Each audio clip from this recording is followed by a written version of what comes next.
Kalau seseorang itu memang udah menjadi kaya, logikanya untuk apa lagi dia jualan kelas untuk mengajarkan cara jadi kaya ke orang lain? Atau jangan-jangan dia itu kaya karena dari jualan kelas ya, bukan dari materi yang diajarin? Well, ini adalah pertanyaan yang sering banget gue temuin di kolom komen para influencer-influencer kaya yang sekaligus juga jualan kelas. Kata jualan kelas ini seolah jadi hal yang hina atau seolah jadi sebuah kekurangan dari cara mencari uang. Kayak seolah-olah tuh gini, ya wajarlah dia kaya, orang dia aja jualan kelas. Gue perhatiin memang netizen kita tuh banyak yang gak suka sama cara influencer yang menghasilkan uang lewat jualan kelas atau bangun akademinya sendiri. Memang gak bisa kita pungkiri ya, kalau jualan kelas itu bisa menghasilkan keuntungan finansial yang besar. Karena ini sama kayak bisnis-bisnis lainnya, yang mana tinggal hitung aja harganya berapa, dikali sama jumlah orang yang minat untuk beli.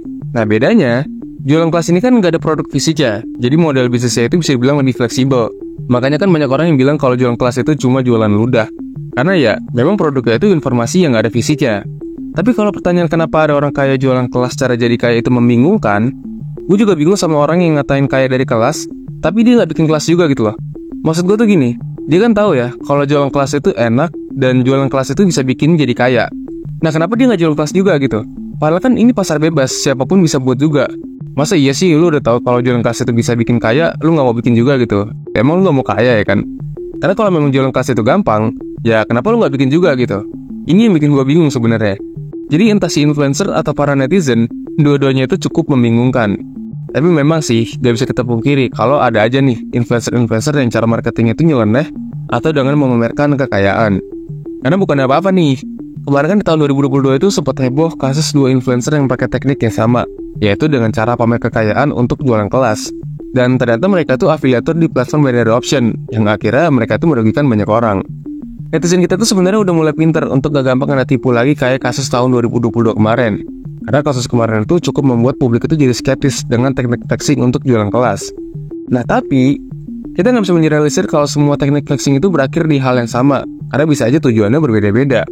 Justru menurut gue ada alasan tersendiri kenapa influencer-influencer ini butuh teknik flexing untuk bisnisnya. Dan ini bukan cuma sekedar kebutuhan malah, tapi udah jadi kemauan pasar. Nah makanya video kali ini, gue mau bahas sebenarnya salah nggak sih jualan kelas itu? Dan apa alasan banyak investor itu menggunakan teknik flexing untuk jualan kelas? Dan gue udah rekam semua di video kali ini, so disimak sampai habis. Anda pasti bisa mencapai kesuksesan. Orang umum.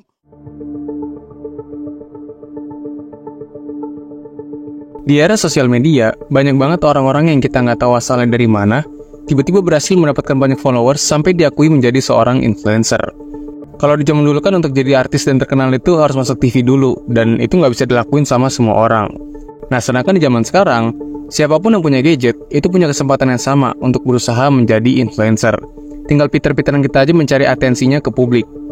Well, influencer ini pun dibagi-bagi bidangnya. Ada yang di bidang hiburan, olahraga, dan sampai di bidang edukasi. Nah, setiap bidangnya, itu punya caranya sendiri untuk monetisasi alias ngasilin uangnya. Bisa lewat jualan karyanya, live streaming, bahkan sampai jualan kelas. Nah, salah satu fenomena yang cukup menarik perhatian adalah ketika munculnya influencer-influencer bisnis dan keuangan yang berjualan kelas. Kenapa gue bilang influencer bisnis dan atau keuangan?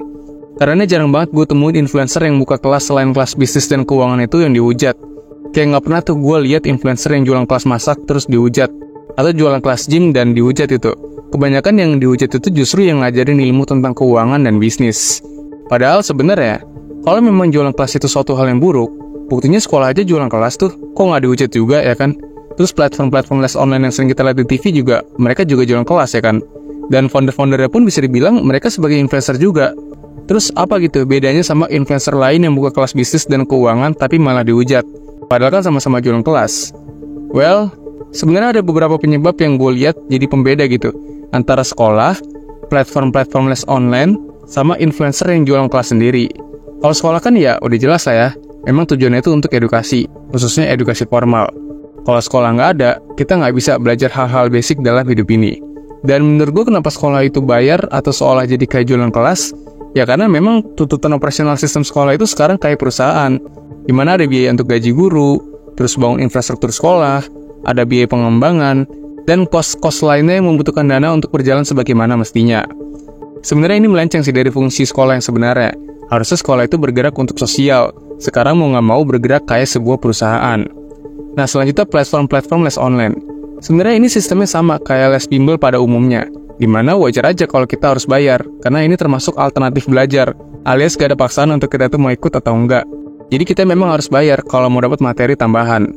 Ditambah lagi platform les online itu kan termasuk ke dalam sebuah perusahaan, jadi wajar aja kalau mereka tuh minta biaya untuk menjalankan operasionalnya. Dan yang terakhir adalah influencer yang jualan kelas secara langsung. Sebenarnya kalau dari hasil riset gua, alasan utama yang membuat para influencer ini dihujat bukan karena dia jualan kelasnya, tapi biasanya tuh karena gaya marketingnya yang terkesan berlebihan atau ya memang nggak bisa diterima sama banyak orang. Misalnya pamer kekayaan, ngomong suka dilebih-lebihin, atau bahkan karena kesalahan dari para pengikutnya yang suka berlebihan. Sebenarnya malah salahnya gitu, ada orang yang mau jual informasi yang dia tahu dan dikasih harga sebagai filterisasi orang yang memang niat mau belajar sama dia. Karena memang nggak bisa kita pungkiri juga, kalau misalnya kelas itu dikasih gratis, ada aja gitu orang-orang yang join cuma sekedar join, tapi nggak belajar apa-apa. Nah, fungsinya harga itu untuk ngebatasin orang-orang yang nggak niat belajar.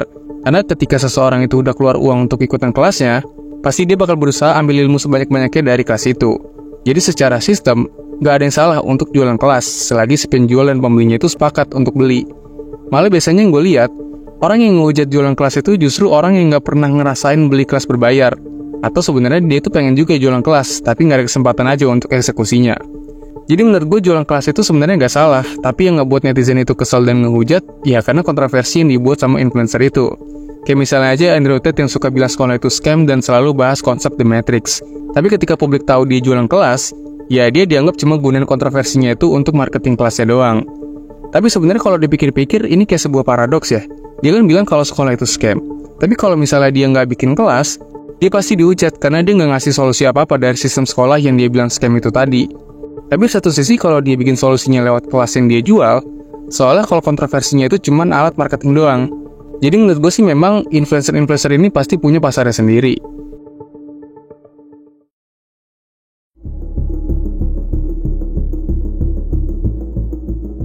Salah satu penyebab kenapa para influencer jualan kelas ini selalu dihujat, jelas karena hobi mereka yang dinilai suka flexing ke publik.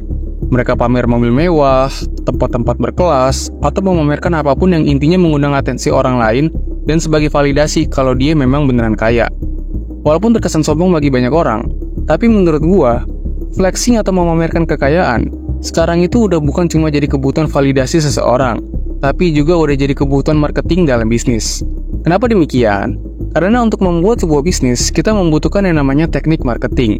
Dan yang namanya teknik marketing, itu harus memancing calon pelanggan untuk merasakan sensasi dari apa yang akan kita tawarkan. Misalnya gini, kalau mau jual rumah, yang kita iklanin itu jangan langsung rumah sama harganya, karena nggak akan mau gitu.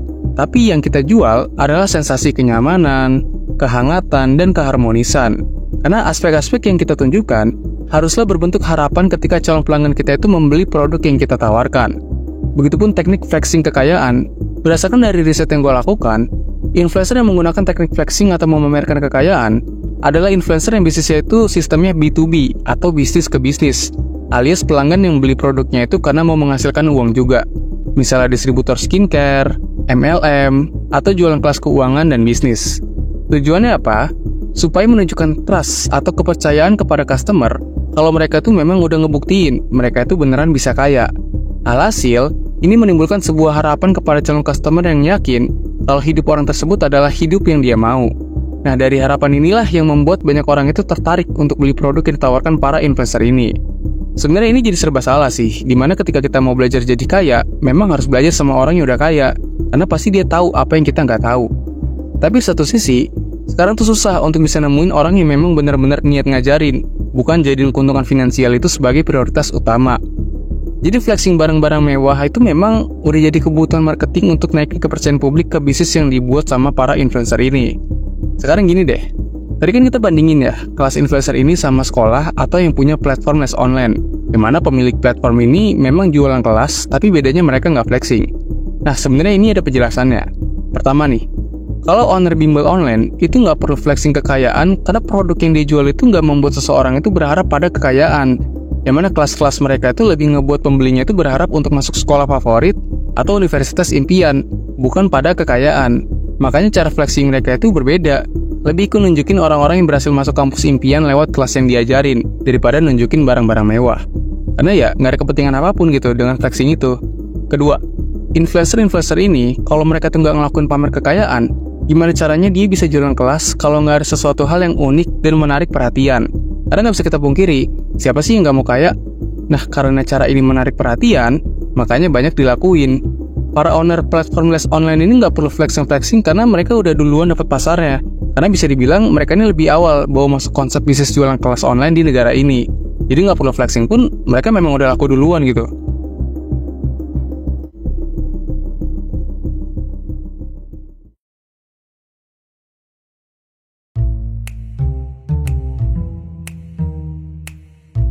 Jadi jualan kelas itu salah atau enggak, sebenarnya nggak salah sih. Karena selagi memang penjual dan pembeli sepakat, itu sama sekali nggak salah. Ini permasalahan itu kan sebenarnya karena kontroversi-kontroversi yang terjadi aja. Kayak misalnya pamer mobil mewah dan ngata-ngatain orang lain, tapi pas dilihat netizen dia jualan kelas harganya belasan juta. Jadi wajar aja kalau netizen itu ngehujat, karena ya kontroversinya itu sendiri sebenarnya.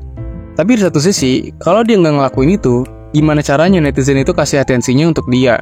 Jadi kalau strategi flexing ini masih ampuh dilakuin banyak influencer, ya asal sendiri juga kenapa masyarakat kita tuh gampang banget silau sama kekayaan dan kemewahan. Jadi karena tahu minat pasar masyarakat kita, makanya wajar kalau kita masih sering lihat teknik-teknik kayak gini. Well, sekian dulu pembahasan kali ini, semoga bermanfaat dan sampai jumpa di segmen selanjutnya.